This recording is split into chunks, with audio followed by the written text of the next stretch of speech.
আমি এখন দাঁড়িয়ে আছি তিরানা, অর্থাৎ আলবেনিয়ার রাজধানী তিরানার স্কান্দারবে স্কোয়ারের পাশে একটি মসজিদে। আমার সামনের যে মসজিদটি দেখতে পাচ্ছেন, এটা হচ্ছে অটোমান সাম্রাজ্যের সময় তৈরি করা। কিন্তু দ্বিতীয় বিশ্বযুদ্ধের পরে যখন কমিউনিস্টদের হাতে চলে যায় আলবেনিয়া, তখন দেখা যায় কি যে টোটাল প্রায় 80% মসজিদ ভেঙে গুড়িয়ে ফেলা হয়েছিল আলবেনিয়াতে, এবং ধর্মচর্চা টোটালি নিষিদ্ধ করা হয়েছিল। কিন্তু 1991 সালে যখন কমিউনিস্টদের হাত থেকে সাধারণ জনগণ মুক্ত পায়, তখন এই মসজিদেই একদিনে 10,000-এর অধিক মানুষ একত্রে জমায়েত হয়ে নামাজ আদায় করেছিল। এবং যখন আসলে কমিউনিস্টরা মসজিদগুলো ভেঙেছিল, সম্ভবত এই মসজিদটা তারা ভাঙেনি, হয়তো স্মৃতি রাখার জন্য বা সামহাও কোনো কারণে।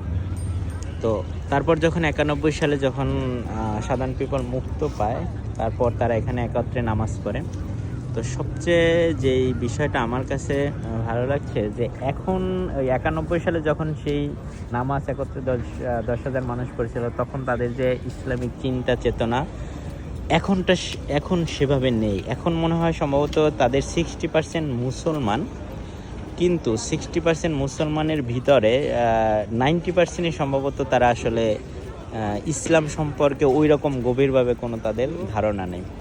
তবে সবচেয়ে মজার বিষয় হচ্ছে এখানের নারীরা অনেক সুন্দর এবং পুরুষরা অনেক সুন্দর, খুবই দেখতে তাদেরকে হ্যান্ডসাম লাগে, এবং তারা ইউরোপিয়ান যে কালচারটা সেটা সম্পূর্ণভাবে আয়ত্ত করেছে। এখানে তাদের আসলে ওইভাবে ইসলামিক নেই। তারপর এখানে নামাজ হয়, আজান হয়, সব কিছু হয়, কিন্তু দেখেন এখানে যে মানুষ আসলে, আমি অন্যান্য মুসলিম হচ্ছে ওই স্থাপনাতে গিয়েছি যেখানে মসজিদ ছিল, সেখানে দেখা যায় যে বিভিন্ন ধরনের পোশাক পরিয়ে তারপর ওখানে ঢুকতে দেয়। কিন্তু এখানে দেখেন এই যে শর্ট প্যান্ট পরে এই যে মহিলা বের হলো, বা অনেকেই দেখেন এখানে মহিলার আছে শর্ট প্যান্ট পরে। এটা আসলে অন্যান্য, যেমন তুর্কিতে গিয়েছি সেখানে আসলে এরকম হয় না, কিন্তু এখানে হচ্ছে। তো এখানে ওইভাবে আমার মনে হচ্ছে যে তারা ইসলামটা ঠিক আছে, বাট ওই রকমভাবে এখন আর হচ্ছে না, তাদের ইয়ং জেনারেশনের মাঝে ওই রকমভাবে ইসলাম নিয়ে কোনো ক্রেজ নেই।